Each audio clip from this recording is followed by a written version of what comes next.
നമ്മൾ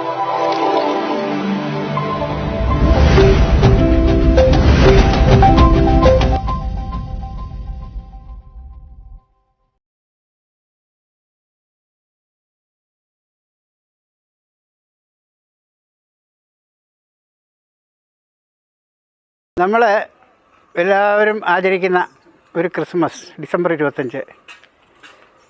പിന്നെ വത്തിക്കാൻ അംഗീകരിച്ചത് ഡിസംബർ 25 ക്രിസ്തു ജനിച്ചെന്നുള്ളതാണ് ജന്മദിനമായിട്ട് കാണുന്നത്. പക്ഷേ ഈ ക്രിസ്തുമസും ക്രിസ്തു എന്ന് പറയുന്ന വ്യക്തിയെ തന്നെ ദൈവത്തെ അവർ സൃഷ്ടിച്ചെടുത്ത കോൺസ്റ്റന്റീൻ ചക്രവർത്തിയാണ് 4-ാം നൂറ്റാണ്ടിൽ. അല്ലാതെ അതിന് മുമ്പ് ക്രിസ്തു എന്ന് പറഞ്ഞൊരു ദൈവം ഉണ്ടായിരുന്നില്ല. ക്രിസ്തു എന്ന് പറഞ്ഞൊരു വ്യക്തി ജനിച്ചിട്ടുമില്ല. ഇവർ പിന്നീട് പാരമ്പര്യം പറഞ്ഞ് യേശുവിൻ്റെ പേരാണ് യേശു ക്രിസ്തുവാക്കി. യേശു ഒരിക്കലും ക്രിസ്തു ആയിരുന്നില്ല. യേശു ഒരിക്കലും ദൈവമാണെന്ന് അവകാശപ്പെട്ടിട്ടില്ല. ആ യേശുവിൻ്റെ പേര് ഇവർ പിൽക്കാലത്തുണ്ടാക്കി ചേർത്താണ്. കോൺസ്റ്റന്റീൻ സൃഷ്ടിച്ചെടുത്ത ഒരു ദൈവമായിരുന്നു ക്രിസ്തു. അതുകൊണ്ട് പിന്നെ റോമൻ ദൈവമായ ക്രിസ്തുവിൻ്റെ ജന്മദിനം ഡിസംബർ 25 വെച്ചു. ഡിസംബർ 25 സൂര്യാരാധനക്കാരായിരുന്ന റോമാക്കാരെ സംബന്ധിച്ചിടത്തോളം സൂര്യൻ്റെ ജന്മദിനമാണ്. സൂര്യോത്സവ ദിവസമാണ് ഡിസംബർ 25, സൺഡേ. അത് എന്നിട്ട് ഈ ക്രിസ്തുവിനെ പിടിച്ച് ഈ പറഞ്ഞ പോലെ ഡിസംബർ 25 ജന്മദിനമാക്കി. ഞാൻ ആദ്യം പറഞ്ഞ പോലെ യേശുവായിട്ടൊരു ബന്ധവുമില്ല. യേശു ജനിച്ചതുമായിട്ടൊരു ബന്ധവുമില്ല ഇതിന്. ക്രിസ്തു ജനിച്ചിട്ടുമില്ല. അപ്പോൾ ക്രിസ്മസ് ആഘോഷിക്കുന്നതെന്ന് പറയുന്നത് ഈ കോൺസ്റ്റന്റീൻ ദൈവത്തിൻ്റെ ക്രിസ്തുവിനുള്ളൊരു സാങ്കല്പിക കഥ ദൈവത്തിൻ്റെ ജന്മദിനമായിട്ടാണ് കാണുന്നത്. പിന്നെ ലോകത്തിലുള്ള ക്രിസ്ത്യാനികളിൽ പല വിഭാഗങ്ങളും പല ദിവസങ്ങളാണ്. ചിലർ ജനുവരി 7-ാം തീയതി ക്രിസ്മസ് ആഘോഷിക്കുന്നവരുണ്ട്, ഏപ്രിൽ മാസം ക്രിസ്മസ് ആഘോഷിക്കുന്നവരുണ്ട്. അതുകൊണ്ട് രണ്ടാമത്തെ കാര്യം, യേശു ആണെന്ന് ഞങ്ങൾ വാദത്തിന് വേണ്ടി സമ്മതിച്ചാലും യേശു എന്നാണ് ജനിച്ചതെന്നുള്ളതിന് യാതൊരു ചരിത്രരേഖകളും ഇല്ല. യേശുവിൻ്റെ ജനനത്തെപ്പറ്റിയുള്ള ഇവരുണ്ടാക്കിയ കഥയ്ക്കകത്ത് ഒരുപാട് പാളിച്ചകൾ സംഭവിച്ചിട്ടുണ്ട്. യേശു ജനിച്ചു എന്നിട്ട് ഹെറോദ് എന്ന് പറഞ്ഞ ചക്രവർത്തി ഇങ്ങനെ പിൽക്കാലത്ത് അവിടെ ദൈവമാകുമെന്നൊക്കെ പറഞ്ഞ് പ്രവചനം വന്നതുകൊണ്ട് പേടിച്ച് അയാളെ വധിക്കാൻ വേണ്ടിയിട്ട് 2 വയസ്സിൽ താഴെയുള്ള എല്ലാ ആൺകുട്ടികളെയും വധിക്കാൻ കൽപ്പന പുറപ്പെടുവിച്ചു. എല്ലാ 2 വയസ്സിൽ താഴെയുള്ള ആൺകുട്ടികളെയും വധിച്ചു. പക്ഷേ ഹെറോദ് എന്ന് പറയുന്നത് യേശു ജനിച്ചത് ക്രിസ്ത്യാനികളുടെ കണക്കനുസരിച്ച് AD 1 AD 1 ജനിച്ച യേശു. പക്ഷേ ഈ പറഞ്ഞ ഹെറോദ് എന്ന് പറഞ്ഞ ചക്രവർത്തി BC 4 മരിച്ചു. ഹെറോദ് അന്ന് ജീവിച്ചിരിപ്പില്ല. ഇവർ പറഞ്ഞ കണക്കായിട്ട് പൊരുത്തപ്പെടുകയില്ല. BC 4 ഹെറോദ് മരിച്ചതിന് ശേഷം ഹെറോദിൻ്റെ രാജ്യം മക്കൾക്ക് വീതിച്ചു കൊടുത്തു. ഹെറോദ് അന്തിപ്പാസിന് ഗലീലിയ കൊടുത്തു, അർക്കലാവോസിന് ജൂദയ കൊടുത്തു. അന്ന് യേശു ജനിച്ചപ്പം ഇങ്ങനെ 2 വയസ്സിൽ താഴെയുള്ള കുട്ടികളെ കൊല്ലണമെങ്കിൽ അന്ന് ഇയാളില്ലല്ലോ, ഹെറോദ് തന്നെ ഇല്ല.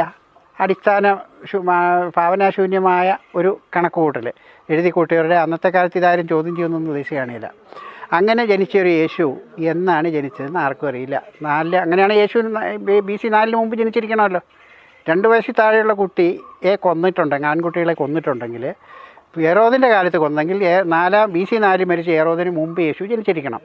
അങ്ങനെയാണ് യേശുവിൻ്റെ ജനനം. അത് BC 4 മുമ്പ് എപ്പോഴും ആയിരിക്കും. പിന്നീട് ഇപ്പോൾ കത്തോലിക്ക സഭ ഒരു മാറ്റം വരുത്തിയിട്ടുണ്ട് കേട്ടോ. യേശു മരിച്ചത് BC 7 AD 10 ഇടയ്ക്ക് ഏതോ എന്നാണെന്ന് അറിഞ്ഞിരിക്കുന്നത്. എന്തുവാട്ടെ അവരങ്ങനെയൊക്കെ തടിതപ്പാൻ നോക്കുന്നുണ്ട്. ഈ സംഗതി ഇതൊന്നുമല്ല, ഒരു രേഖയിൽ യേശു ജനിച്ചത്, എവിടെയാണ് ജനിച്ചത്, ആർക്കാണ് ജനിച്ചത് എന്നൊന്നും അറിയില്ല. പിന്നെ യേശുവിൻ്റെ ജനനത്തെപ്പറ്റി വേറൊരു കഥയുണ്ട്. പൂർണ്ണ ഗർഭിണിയായിരുന്ന യേശുവിൻ്റെ അമ്മയും കൊണ്ട് പിന്നെ ബെത്ലഹേമിലേക്കാണ് പ്രസവിക്കാൻ കൊണ്ടുപോകുന്നത് അത്രേ. അത് ദാവീദിൻ്റെ പട്ടണമാണ്. യേശുവിനും 1100 വർഷം മുമ്പ് മരിച്ചു മണ്ണടിഞ്ഞ ദാവീദിൻ്റെ പട്ടണം എങ്ങനെയാണ് ഇവർ കണക്കെടുക്കാൻ പോകേണ്ടത്? അതുമല്ല, അങ്ങനെ ഒരു ജനസംഖ്യാ കണക്കെടുപ്പ് റോമാ സാമ്രാജ്യത്തിൽ എവിടെയും നടന്നിട്ടില്ല. BC 6 AD 6 ഒരു ജനസംഖ്യാ കണക്കൂട്ട് നടന്നിട്ടുണ്ട്. അന്ന് റോമാ ചക്രവർത്തിക്ക് അർക്കലാവോസ് എന്ന് പറയുന്ന ഹെറോദിൻ്റെ മകൻ ജൂദയ ഭരിച്ചിരുന്ന അയാളുടെ പേരിൽ അപ്രീതി ഉണ്ടായി. അയാളെ സ്ഥാനഭ്രഷ്ടനാക്കി. ക്വിറിനോസ് എന്ന് പറഞ്ഞ സിറിയയിലെ ഗവർണർക്ക് ഭരണം ഏൽപ്പിച്ചു കൊടുക്കുന്നു. ആ ഗവർണർ വന്നപ്പോഴവിടെ ഒരു വസ്തുവകകളുടെ കണക്കെടുപ്പും പൗരന്മാരുടെയും യഹൂദന്മാരുടെയും ഒരു കണക്കെടുപ്പ് നടന്നിട്ടുണ്ട്. അത് AD 6 അപ്പോൾ ജനസംഖ്യാ കണക്കെടുപ്പിന് യേശുവിനെയും കൊണ്ട് പോയ വഴിക്കാണ് പ്രസവിച്ചെങ്കിലും AD 6 ശേഷം യേശു ജനിക്കാൻ പറ്റുള്ളൂ.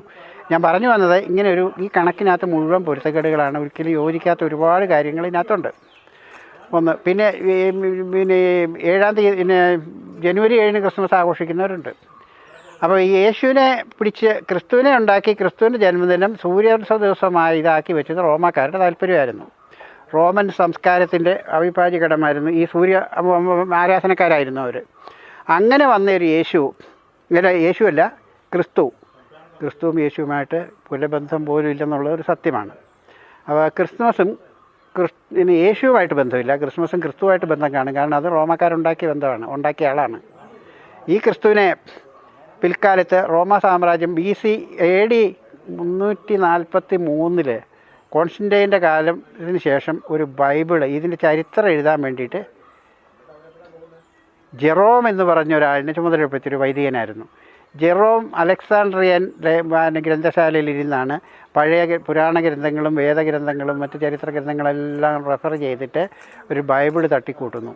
AD 363 തുടങ്ങിയിട്ട് AD 403 ബൈബിൾ പ്രസാദനം ചെയ്യുന്നത്. അതിനകത്ത് ഒരുപാട് അയാളുടെ ഭാവനയ്ക്കനുസരിച്ച് യേശുവിൻ്റെ ക്രിസ്തുവിനെ ഒരു ദൈവമാക്കാനുള്ള എല്ലാ ശ്രമങ്ങളും നടത്തി. കാരണം ഈ 2 വയസ്സിൽ താഴെയുള്ള കുട്ടികളെ കൊന്നു എന്ന് പറയാനുള്ള കാരണം, കൃഷ്ണൻ ജനിച്ചപ്പോൾ കംസൻ 2 വയസ്സിൽ താഴെയുള്ള ആൺകുട്ടികളെല്ലാം കൊന്നുന്ന പുരാണത്തിൽ ഇയാൾ കണ്ടു. അതുകൊണ്ട് യേശുവിനും ദൈവീയത കൊടുക്കാൻ വേണ്ടി അങ്ങനെ പുള്ളിയുടെ 2 വയസ്സിൽ താഴെയുള്ളവരെ കൊന്നു. അതുപോലെ യേശു ഈ പറഞ്ഞ പോലെ ഒളിച്ചോടിപ്പോയി എന്ന് പറഞ്ഞാൽ കൃഷ്ണനെ അങ്ങനെ കൊണ്ടുപോയല്ലോ, ഇവിടെ വൃന്ദാവനത്തിലേക്കോ ജയിലിൽ നിന്ന് കടത്തിക്കൊണ്ടുപോയ ചരിത്രമൊക്കെ ഉണ്ട്. അങ്ങനെ അതുപോലെ തന്നെ യേശുവിൻ്റെ ജനനത്തെപ്പറ്റി ഇവർ കഥയുണ്ടാക്കി. യേശു കന്യകയിൽ ജനിക്കണം, കന്യകയിൽ ജനിക്കാൻ വേണ്ടി ബുദ്ധൻ്റെ ജനനം അതേപടി എടുത്ത് പകർത്തി വെച്ചു. ബുദ്ധൻ്റെ അമ്മ ഈ പറഞ്ഞ റാണിമായയുടെ ദൈവദൂതൻ വന്ന് പ്രത്യക്ഷപ്പെട്ടിട്ട് പറഞ്ഞു, റാണിമായെ നിന്നെ സ്വർഗത്തിൽ ഒരുപാട് ചർച്ച നടന്നിട്ട് കേട്ടോ, റാണിമായെ ബുദ്ധൻ്റെ അമ്മയാക്കാൻ തീരുമാനിച്ചത്. ഈ യേശുവിൻ്റെ അമ്മയുടെ കാര്യം അത് തന്നെ അവർ പറയുന്നത്. ഏതായാലും ഈ റാണിമായയുടെ അടുത്ത് ദൈവദൂതൻ പറഞ്ഞു, റാണിമായെ നിന്നെ സ്വർഗത്തിൽ നിന്ന് ദൈവങ്ങൾ തിരഞ്ഞെടുത്തിരിക്കുന്നു ഇവിടെ ദൈവത്തിന് ജന്മം കൊടുക്കാൻ. നീ ഭാഗ്യവതിയാണ്, നീ ഒരു പുത്രനെ പ്രസവിക്കും. ഇത് പറഞ്ഞ പ്രവചനം ഇവൾ ഉടനെ പറഞ്ഞു ദൈവത്തിൻ്റെ ഇഷ്ടമെന്ന് പറഞ്ഞു. ഏതായാലും ദാസിയായിട്ട് റാണിമായ ആ ഓഫർ അങ്ങ് സ്വീകരിച്ചു. ഓഫർ സ്വീകരിച്ചതിന് ശേഷം ഇവളുടെ അടിവയറ്റിലേക്ക് ഒരു നീല വെളിച്ചം കടന്നു കയറി. ഇവൾ ബോധം കെട്ടു. കൊണ്ടുപോയി നോക്കിയപ്പോൾ ഗർഭിണിയാണ്. പ്രസവിച്ച് 7-ാം ദിവസം കൊണ്ട് അമ്പലത്തിൽ കൊണ്ട് കാഴ്ചവെച്ചു. അസീത എന്ന് പറഞ്ഞ പടുവൃദ്ധനായ മനുഷ്യൻ ഈ കുട്ടിയെ കയ്യിലെടുത്തിട്ട് പറഞ്ഞു, അയ്യോ ഇവൻ ലോകത്തിൻ്റെ ഭാഗതയങ്ങൾ മാറ്റിമറിക്കാൻ വേണ്ടി ജന്മം കൊണ്ടതാണ്, ഇവൻ മനുഷ്യനല്ല ദൈവമാണെന്നൊക്കെ പറഞ്ഞ് ഇതിനു വേണ്ടിയാണ് ഞാൻ ജീവിച്ചിരുന്നതെന്ന് പറഞ്ഞ് അയാൾ ഇതൊക്കെ കഴിഞ്ഞ ഉടനെ മരിക്കുകയും ചെയ്തു. ഇവിടെ അതേപടി യേശുവിൻ്റെ അമ്മയുടെ അടുത്തും ദൈവദൂതൻ വന്ന് പറഞ്ഞു, മറിയത്തെ തിരഞ്ഞെടുത്തിരിക്കുന്നു, നീ ഭാഗ്യവതിയാണ്, ദൈവം ജന്മം എടുക്കാൻ പോകുന്നു. ദൈവത്തിൻ്റെ ഇഷ്ടം, ഞാൻ ദൈവത്തിൻ്റെ ദാസി എന്ന് പറഞ്ഞു. മറിയം ഗർഭിണിയായി. മറിയം പ്രസവിക്കുന്നു. മറിയം പ്രസവിച്ചത് ആ പ്രസവം വലിയ ആഘോഷമാക്കി തിരക്കഥ തയ്യാറാക്കി ജെറോം. അതുപോലെ യേശുവിനെയും കൊണ്ട് 7-ാം ദിവസം ദേവാലയത്തിൽ കൊണ്ട് കാഴ്ചവെച്ചു. ശിമയോൻ എന്ന് പറഞ്ഞ ദീർഘദർശി 200 വയസ്സുള്ള മനുഷ്യനായിരുന്നു. കയ്യിലെടുത്ത് ഇവിടെ അസീത പറഞ്ഞ അതേ വാചകങ്ങൾ പറഞ്ഞു. ഇത് അതേപടി കാർബൺ കോപ്പി ഇങ്ങോട്ടെടുത്ത് പകർത്തി വെച്ചു. എല്ലാം ആ പുരാണത്തിലുള്ള കാര്യങ്ങളാണ് പകർത്തിയത് മുഴുവൻ. അതേപടി ഇങ്ങോട്ട് പകർത്തിയെടുക്കുക ചെയ്തത് കൃഷ്ണൻ്റെ ജന്മമൊക്കെ ആയിട്ട്. അപ്പം യേശുവിനെ ഇങ്ങനെയൊരു ക്രിസ്തുവിനെ സൃഷ്ടിച്ചെടുത്തു കഴിഞ്ഞിട്ട് പിന്നെ അതിനകത്ത് വേറെ ഉണ്ടായിരുന്ന കാര്യങ്ങൾ ചെയ്യാൻ ഇങ്ങനെ ജ്ഞാനസ്നാനപ്പെടുന്നു. ജ്ഞാനസ്നാനം 30-ാം വയസ്സിലാണ് ഇവർ പറയുന്നത്. ജ്ഞാനസ്നാനം ചെയ്യുന്ന സമയത്ത് ജോൺ ബാപ്റ്റിസ്റ്റ് ആയിരുന്നില്ല, ജോൺ സെലട്ടായിരുന്നു, വിപ്ലവകാരിയായിരുന്നു. ഗലീലിയക്കാരൻ റോമാ സിംഹാസനത്തിന് സായുധ വിപ്ലവം നടത്തുന്ന വിപ്ലവ നേതാവായിരുന്നു, തീവ്രവാദിയായിരുന്നു. ആ മനുഷ്യനെ പിടിച്ചിട്ട് സ്നാപകയോഹനാനാക്കി ജെറുസലേം നദിയെ കൊണ്ടുവച്ച് നടത്തുന്നു. അപ്പോൾ സ്വർഗത്തിൻ്റെ വാതിൽ തുറന്ന് സ്വർഗത്തിൽ നിന്ന് അശരീരി ഉണ്ടാകുന്നു, പരിശുദ്ധാത്മാവ് പ്രാവിൻ്റെ രൂപത്തിൽ വരുന്നു. ഈ തിരക്കഥയൊക്കെ തയ്യാറാക്കിയെടുത്ത് ദൈവീകത വരുത്താൻ വേണ്ടി ഇയാളുടെ ഭാവനയിലൂടെ ഉണ്ടാക്കിയ കാര്യങ്ങളായിരുന്നു ഇത്. അല്ലാതെ അവിടെ ഒന്നും സംഭവിച്ചില്ല. അതുപോലെ ജ്ഞാനസ്നാനത്തിന് ശേഷം പോയി യേശു 40 ദിവസം ഉപവസിച്ചു, ധ്യാനിച്ചു, പ്രാർത്ഥിച്ചു. ബുദ്ധനും ജ്ഞാനോദയം ഉണ്ടായതിനു ശേഷം 40 ദിവസം ഉപവസിച്ചു. ബുദ്ധനെ പരീക്ഷിക്കാൻ വേണ്ടി കാമദേവനും അതുപോലെയുള്ളവരൊക്കെ വന്നു കേട്ടോ. നഗ്ന സ്ത്രീകളെയും സുന്ദരികളെയും എല്ലാം കൊണ്ട് കാണിച്ചു, ഇതെല്ലാം നിനക്കുള്ളതാ, ഈ സമ്പത്ത് മുഴുവൻ നിനക്കുള്ളതാ, ഞങ്ങളോട് വരാൻ പറഞ്ഞ് ബുദ്ധനെ പരീക്ഷിച്ചു. ഞങ്ങൾ ആ പരീക്ഷണത്തിലുള്ള മാറ്റം വരുത്തി. സാത്താനാണ് വന്ന് യേശുവിനെ പരീക്ഷിച്ചത് 40 ദിവസം. ഈ പ്രപഞ്ചവും മുഴുവൻ നിനക്കുള്ളതാണ്, നീ സാത്താനെ വിശ്വസിച്ചാൽ നീ മലയുടെ മുകളിൽ നിന്ന് ചാടി, ഇങ്ങനെയൊക്കെ പറഞ്ഞ് കുറേ വികലമായ കാര്യങ്ങളൊക്കെ ഇതും അതേപടി പകർത്തി വെച്ചു. എന്നിട്ട് യേശുവിനെ യേശുവിനെയല്ല, ക്രിസ്തുവിനെ ഉണ്ടാക്കി. ക്രിസ്തുവിൻ്റെ അത്ഭുത പ്രവർത്തികൾ, ഈ ജനനം, ജ്ഞാനസ്നാനവും ഒക്കെ. പക്ഷേ ഈ ജോൺ ദ ബാപ്റ്റിസ്റ്റിനെ കൊന്നത് ഗലീലിയ ഭരിച്ചിരുന്ന ഹെറോദ് അന്തിപ്പാസാണ്. റോമാ സിംഹാസനത്തിൽ പൊതുവെ ഗലീലിയക്കാർ വിപ്ലവകാരികളാണ്, സായുധ കലാപകാരികളായിരുന്നു. അവരെ കൊല്ലാൻ വേണ്ടിയിട്ട് ഈ ഗാകുലത്തേക്ക് ഉണ്ടാക്കി വെച്ചത് കേട്ടോ. അങ്ങനെയുള്ള വിപ്ലവകാരികളെ കുരിശെ തറച്ച് ആഴ്ചകളോ മാസങ്ങളോ കുരിശെ തൂങ്ങിക്കിടന്ന് അസ്ഥിയെല്ലാം വിട്ട് തന്ന് അങ്ങനെ കൊഴിഞ്ഞു വീഴുക പതിവ്. ആരും അത് അവർക്ക് രാജ്യദ്രോഹികൾക്ക് വേണ്ടി മാത്രമുള്ള ശ്മശാന ഹാങ്ങിങ് നടത്തുന്ന സ്ഥലമായിരുന്നു. ഏതായാലും യേശുവിനെ ഇങ്ങനെ യേശുവിനെ അല്ല, യേശുവിന് ഇടയ്ക്കിടയ്ക്ക് വന്നു പോകും. യേശു ക്രിസ്തു എന്ന് എല്ലാവരും കൂടെ ആക്കിയെടുത്തിട്ട് അങ്ങനെ ഒരു ക്രിസ്തുവിനെ ഉണ്ടാക്കി. അല്ലെങ്കിൽ ജോൺ ദ ബാപ്റ്റിസ്റ്റ് എന്ന് പറഞ്ഞ വിപ്ലവകാരിയെ അയാളുടെ വിപ്ലവത്തിൻ്റെ തീവ്രത വർദ്ധിച്ച റോമാ സിംഹാസനം കർശന നടപടി എടുക്കാൻ പറഞ്ഞ് ഇയാളെ പിടിച്ച് ഹെറോദ് തല വെട്ടിക്കൊന്നു. ആ തല വെട്ടിക്കൊല്ലലിൽ ഞങ്ങൾ വളരെ നാടകീയമായൊരു കഥയുണ്ടാക്കി, അതിനൊരു പശ്ചാത്തലം ഒരുക്കി. കാരണം ഈ ഹെറോദ് അന്തിപ്പാസ് ചേട്ടൻ്റെ ഭാര്യയെ സ്വന്തമായിട്ട് ശീലിച്ചു, അതിനെതിരായിട്ട് ഇയാൾ പ്രസംഗിച്ചു. അന്നൊരു സിസ്റ്റം ഇതായിരുന്നു, ചേട്ടനും അനിയനും മരിച്ച അവരുടെ ഭാര്യമാരെ അടുത്ത ജീവിച്ചിരിക്കുന്ന സഹോദരനെ സ്വന്തമാക്കാമായിരുന്നു. അന്നത്തെ നിയമം അതായിരുന്നു. ഏതായാലും ഹെറോദ് ഇങ്ങനെ ഇയാൾ വിമർശിച്ചു. ചേട്ടൻ്റെ ഭാര്യയെ വെച്ചിരിക്കുന്നവനാണ്, പാപിയാണെന്ന് പറഞ്ഞു. ഇതിനോട് വൈരാഗ്യം ഉണ്ടായിരുന്നു അത്രേ. എന്നിട്ട് അവിടെ ഒരു കൊട്ടാരത്തിലൊരു ആഘോഷ സമയത്ത് ഹെറോദിയ എന്ന് പറഞ്ഞ ഈ കഥാപാത്രം, ഈ ചേട്ടൻ്റെ ഭാര്യയായിരിക്കും, അവരുടെ മകൾ സലോമി അതിഗംഭീരമായൊരു ഡാൻസ് ചെയ്തു. ഈ ഡാൻസിൽ ഹെറോദ് വളരെ സന്തോഷവാനായി. ഉടനെ ചോദിച്ചു, നിനക്കെന്താണ് സമ്മാനം വേണ്ടത്? നീ പണ്ടിയും തപസ് ചെയ്തിട്ട് വരം ചോദിക്കില്ലേ എന്ന് പറഞ്ഞാൽ നിനക്ക് എന്ത് വേണം? അപ്പോൾ ഹെറോദിയ ഇവളോട് പറഞ്ഞു കൊടുത്തു, സ്നാപക യോഹന്നാൻ്റെ തല ഒരു താലത്തിൽ വെട്ടിക്കൊണ്ടുവരണമെന്ന് പറഞ്ഞു. ഇത് സംഭവിച്ച കാര്യമൊന്നുമല്ലേ. സ്നാപക യോഹന്നാനെ കുരിശെ തറച്ച് കൊന്നു. ഇതിനും തിരക്കഥ തയ്യാറാക്കി സുന്ദരം നാടകീയതയെല്ലാം വരുത്തി വെച്ച് നമുക്കൊക്കെ വായിക്കാൻ സുഖമാണ്, വിശ്വസിക്കാനും സുഖമാണ്, ചർച്ച ചെയ്യാനും സുഖമാണ്. അങ്ങനെ ഒരു സ്നാപക യോഹന്നാനെ ഉണ്ടാക്കി. ഇതെല്ലാം കഴിഞ്ഞ് യേശുവിനെ സംബന്ധിച്ചിടത്തോളം യേശു സാധാരണക്കാരിൽ സാധാരണക്കാരനായിരുന്നു. സത്യത്തിൽ ഈ പറഞ്ഞ യഹൂദ പാരമ്പര്യവും വിശ്വാസവും യഹോവയും തള്ളിപ്പറഞ്ഞൊരു മനുഷ്യനാണ്. യേശു ജന്മപാപത്തെപ്പറ്റിയോ പാപത്തെപ്പറ്റിയോ ഒരിക്കലും പറഞ്ഞിട്ടില്ല. യേശു ബ്രഹ്മചര്യത്തെപ്പറ്റി ഒരിക്കലും പറഞ്ഞിട്ടില്ല. യേശുവിൻ്റെ പേരും പറഞ്ഞ്, ബ്രഹ്മചര്യം എന്ന് പറഞ്ഞ് നമ്മൾ തെറ്റായി വ്യാഖ്യാനിക്കപ്പെടുന്നൊരു ഉപയോഗിക്കുന്നൊരു പദമാണ്.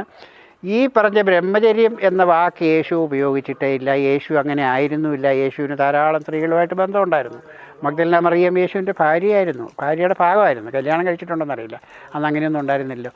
അങ്ങനെ ജീവിച്ചൊരു യേശു പട്ടിണി, ഒരു വരുമാനമില്ല. യേശുവും അനുയായികൾക്കും ഏതെങ്കിലും ഒരു പുതിയ പ്രസ്ഥാനം വന്ന അനുയായികളുണ്ടാവും. ഇവരെല്ലാവരും തൊഴിൽ ഉപേക്ഷിച്ച് മീൻപിടുത്തക്കാരും നികുതി പിരിവുകാരും ചുങ്കക്കാരും എല്ലാം പണിയില്ലാത്തവരെല്ലാം യേശുവിൻ്റെ കൂടെ കൂടി നാട് മുഴുവൻ നടന്ന് ദാനം കിട്ടുന്ന ഭക്ഷണം, ബുദ്ധൻ്റെ തത്വമായിരുന്നു കേട്ടോ അത്. വഴിയരിയിൽ ഉപേക്ഷിക്കപ്പെടുന്ന വസ്ത്രത്തെ ധരിക്കാവൂ, ദാനം കിട്ടുന്ന ഭക്ഷണമേ കഴിക്കാവൂ. യേശു അങ്ങനെ തന്നെയാണ് ജീവിച്ചു കൊടുത്തത്. ദാനം കിട്ടുന്നത് കഴിക്കും, വഴിയരിയിൽ ഉറങ്ങും, വഴിയോരങ്ങളിൽ ഉറങ്ങും. ഇവരുമായിട്ട് ഇങ്ങനെ നടന്ന് ഇങ്ങനെ ജീവിച്ചൊരു യേശു.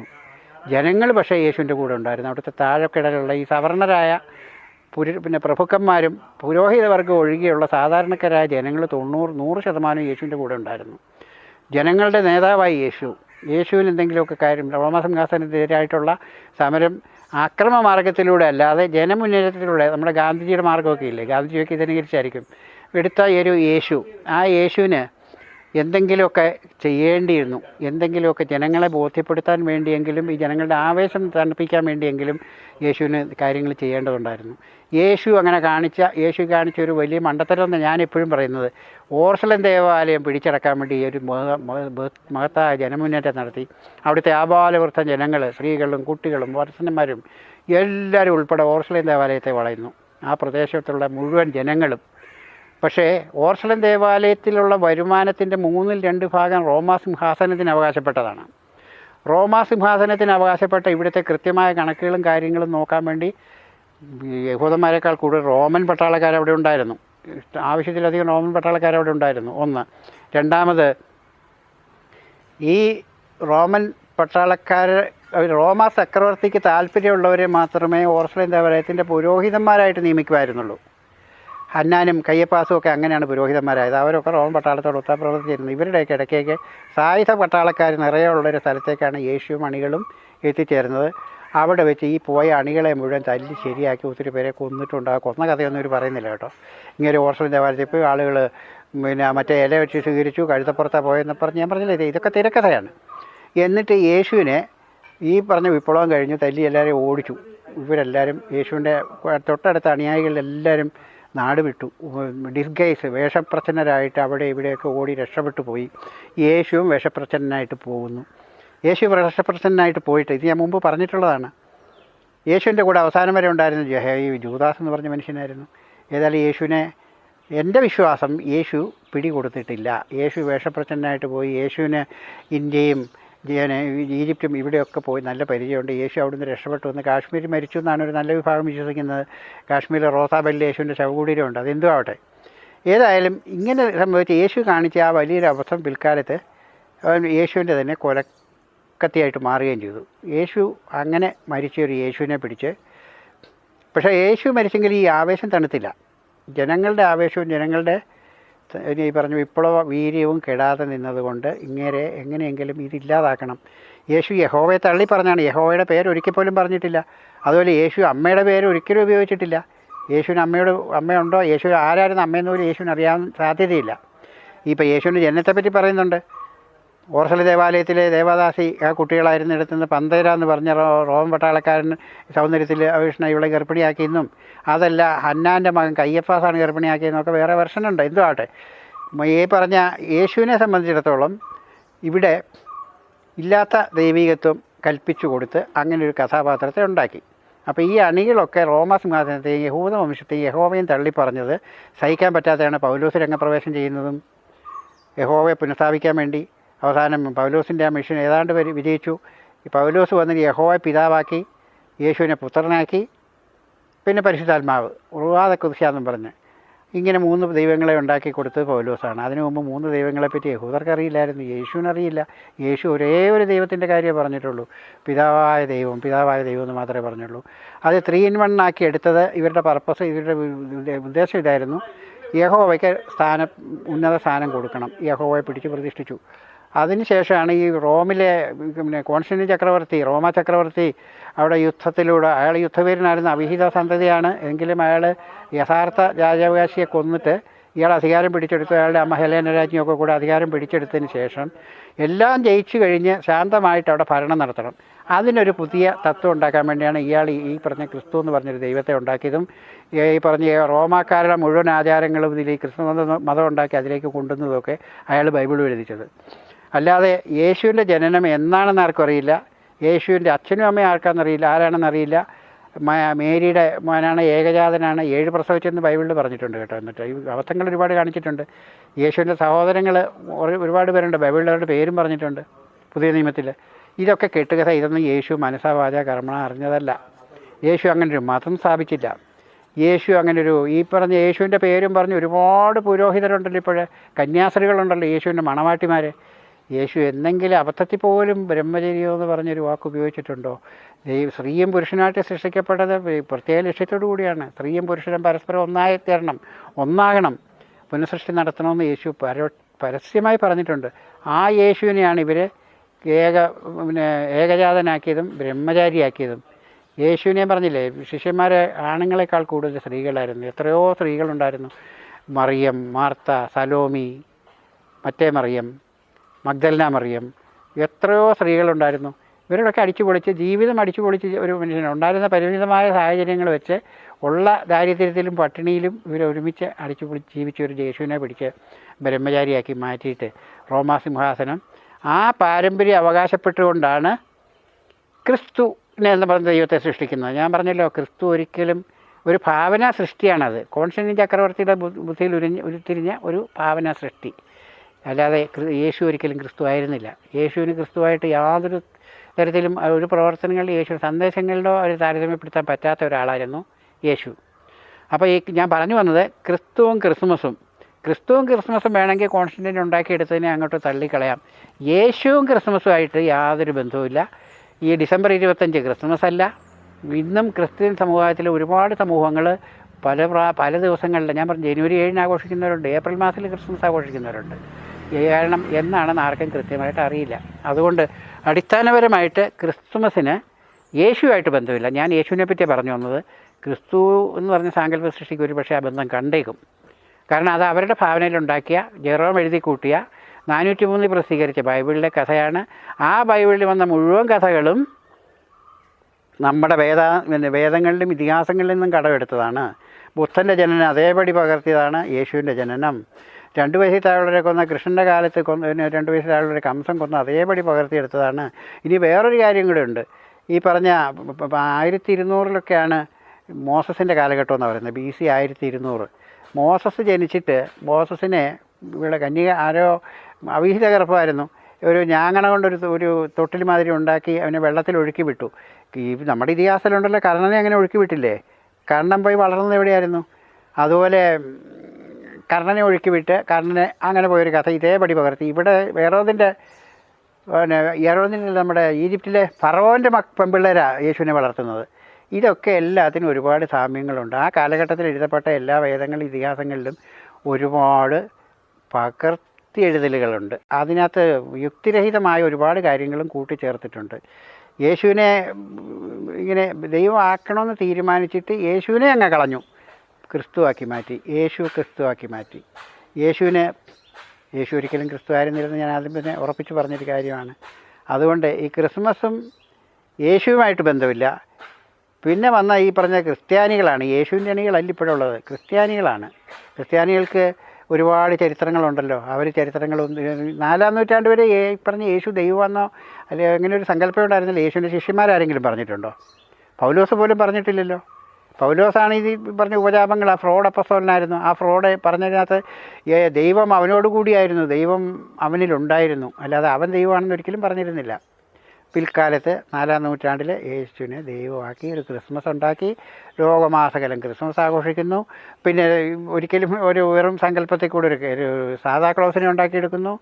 എന്തെല്ലാം ഉപജാപങ്ങളാണ്! നമ്മുടെ എല്ലാ മതങ്ങളുടെയും അടിസ്ഥാനപരമായ ഈ പറഞ്ഞ സങ്കല്പ കഥകൾ, സാങ്കല്പിക ഭാവനകൾ അതെല്ലാ മതങ്ങളിലും ഉണ്ട്. പിന്നെ പ്രത്യേകിച്ചും നമുക്ക് കാണാം, ഈ സെമറ്റിക് മതങ്ങളെ സംബന്ധിച്ചിടത്തോളം അവർ രക്തദാഹികളാണ്, രക്തരക്ഷസികളാണ് ഈ മതത്തിൻ്റെ പുരോഹിതന്മാർ മുഴുവൻ.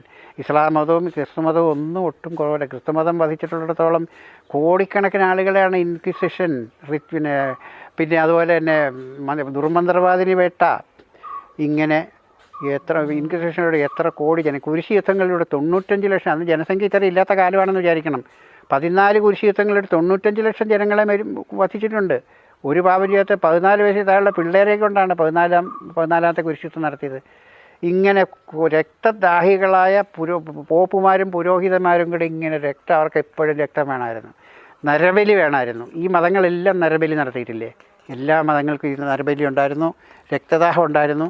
ഇവരെല്ലാവരും കൂടെ ഈ പറഞ്ഞ ഈ ലോകത്തെ ഇങ്ങനെ നശിപ്പിക്കാൻ എത്രമാത്രം നരകതുല്യമാക്കാവോ, നരകം സങ്കല്പമാട്ടോ, ആക്കാവോ അതാക്കിയെടുക്കാൻ വേണ്ടി ഈ സെമറ്റിക് മതങ്ങളെല്ലാവരും വളരെ ആത്മാർത്ഥമായിട്ട് പരിശ്രമിച്ച് അങ്ങനെ ആക്കി തീർത്തു.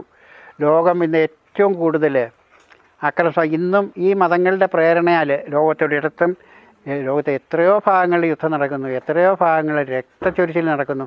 എത്രയോ പേരത്തെ IS മുതൽ, ഇസ്രായേൽ മുതൽ, ഹമാസ് മുതൽ എന്തുമാത്രമാണ് ലോകത്തിൽ മനുഷ്യരെ വധിച്ചിരിക്കുന്നത്. ഒരു ചെറിയ കണക്കൂടെ ഞാൻ പറയാം കേട്ടോ. ഈ പുതിയ പ്രസ്ഥാനം കൊണ്ടുവന്ന കമ്മ്യൂണിസ്റ്റ് പ്രസ്ഥാനം ലോകത്തിൽ ഏറ്റവും കൂടുതൽ ആളുകളെ വധിച്ചിട്ടുള്ളൊരു വ്യക്തിയെ നോക്കിയാൽ അത് ജോസഫ് സ്റ്റാലിനാണ്. ജോസഫ് സ്റ്റാലിൻ 2-ാം മഹായുദ്ധത്തിന് ശേഷം റഷ്യ അടക്കി ഭരിച്ച ആ കാലഘട്ടത്തിൽ അവിടെയുള്ള യുദ്ധത്തിൽ പരിക്കേറ്റവർ, അംഗവൈകല്യമുള്ളവർ, വൃദ്ധജനങ്ങൾ, ഇങ്ങനെയുള്ളവരെയൊക്കെ ഒരു എമർജിങ് നേഷന് ഇതൊരു ബാധ്യതയാണെന്നും പറഞ്ഞ് എതിരാളികളെ മുഴുവൻ സമ്മതം എഴുതി വാങ്ങിയിട്ട് എത്രയോ നേതാക്കന്മാരെ, ട്രോട്സ്കി പോലെയുള്ള എത്രയോ പേരെ കൊന്നു. ഇയാൾ കൊന്ന കണക്ക് പറഞ്ഞാൽ ഈ ഒരു പുസ്തകത്തിലുണ്ട്, അതിനകത്ത് 6 ലക്ഷത്തിലും അധികം പേര് 6 കോടിയിലധികം ആൾക്കാരെ 6 കോടിയിലധികം ആളുകളെ സ്റ്റാലിൻ കൊന്നിട്ടുണ്ട്. 3.25 കോടി ആളുകളെ വലിയ സാമൂഹ്യ പരിഷ്കൃത വിപ്ലവകാരിയാണ് ഈ പറഞ്ഞ മാവോസത്തും വധിച്ചിട്ടുണ്ട്, സാംസ്കാരിക വിപ്ലവമൊക്കെ പറഞ്ഞ്. ഹിറ്റ്ലർ 2-ാം ലോകമഹായുദ്ധത്തിൽ ആകെപ്പാടെ വധിച്ച് 2 കോടി 10 ലക്ഷം ജനങ്ങളെയാണ്. 2-ാം മഹായുദ്ധത്തിലെ കാഷ്വാലിറ്റി 2 കോടി 10 ലക്ഷം. മാവോസത്തുങ്ങ് 3.25 കോടി, സ്റ്റാലിൻ 6.25 കോടി ജനങ്ങളെ വധിച്ചിട്ടുണ്ട്. ഞാൻ പറഞ്ഞു വന്നത് ഈ സെമറ്റിക് മതങ്ങളും ഈ പുതിയ ഇസങ്ങളും എല്ലാം അവരുടെ രക്തദാഹികളായ ആളുകളാൽ സ്ഥാപിക്കപ്പെട്ടതാണ്. രക്തരക്ഷസികളായിരുന്നവർ. അവർക്ക് എന്നും രക്തം വേണമായിരുന്നു, നരബലി വേണമായിരുന്നു. നമ്മുടെ ഹിന്ദു പുരാണത്തിൽ നരബലി ധാരാളം ഉണ്ടായിരുന്നല്ലോ. പിന്നീട് അവർ നരബലി അത് മാറ്റിയിട്ട് മൃഗങ്ങളെ ഹോമിക്കാൻ തുടങ്ങി.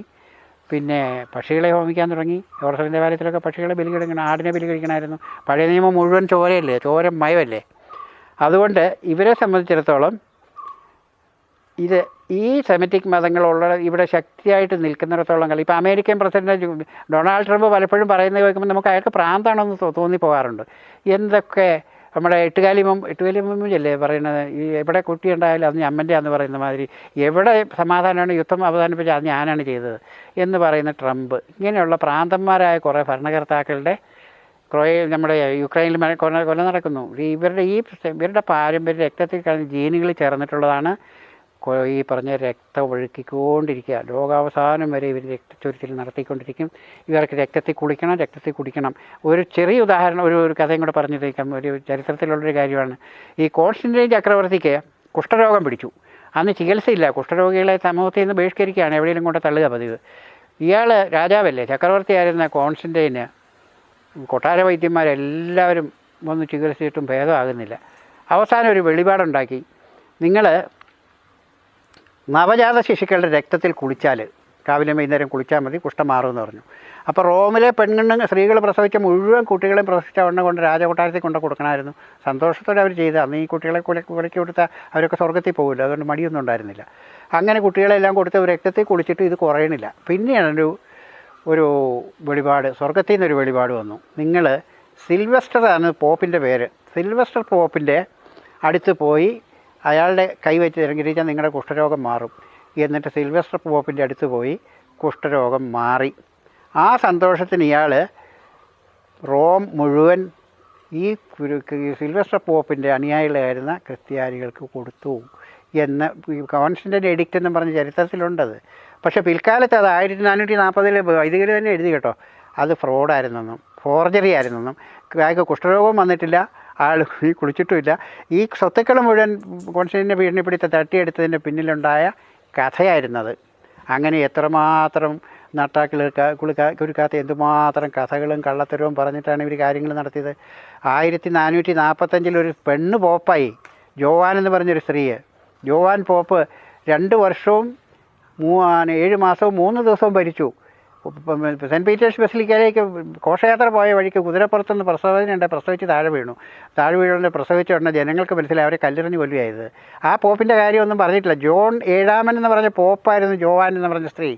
കത്തോലിക്ക സഭ അതിനെയൊക്കെ തമസ്കരിച്ചു. അതിനെപ്പറ്റിയും 2-3 വൈദികർ തന്നെ പുസ്തകം എഴുതിയിട്ടുണ്ട്. ഇങ്ങനെയൊരു ജോവാൻ എന്ന് പറഞ്ഞ ജോൺ 7 ഇങ്ങനെയായിരുന്നു. 2 വർഷവും 7 മാസവും 3 ദിവസവും അവർ ഭരിച്ചു, ഇങ്ങനെ മരിച്ചെന്ന്.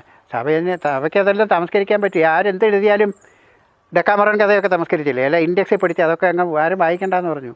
ഈ 1219 വരെ ബൈബിൾ പോലും വായിക്കാൻ പറ്റില്ലായിരുന്നു സാധാരണ ആളുകൾക്ക്. പിന്നീടല്ലേ വന്നത് ഇതൊക്കെ.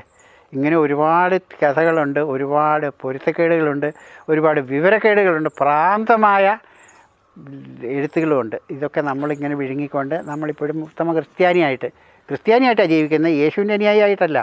യേശുവിൻ്റെ പഠനങ്ങളൊന്നും നമ്മളെ ബാധിച്ചിട്ടില്ല. യേശുവിൻ്റെ പഠനങ്ങൾ നമ്മൾ ശ്രദ്ധിക്കുന്നുമില്ല. നമ്മൾ വെറും ക്രിസ്ത്യാനിയാണ്. ഈ പുരോഹിതന്മാരുടെ ചട്ടുകങ്ങൾ, പുരോഹിതന്മാരുടെ ആടുകൾ, ഇങ്ങനെയാണ് നമ്മളിപ്പോൾ ജീവിച്ചു പോകുന്നത്. ആ കഷ്ടം എന്നല്ലാതെ എനിക്കൊന്നും പറയാനില്ല.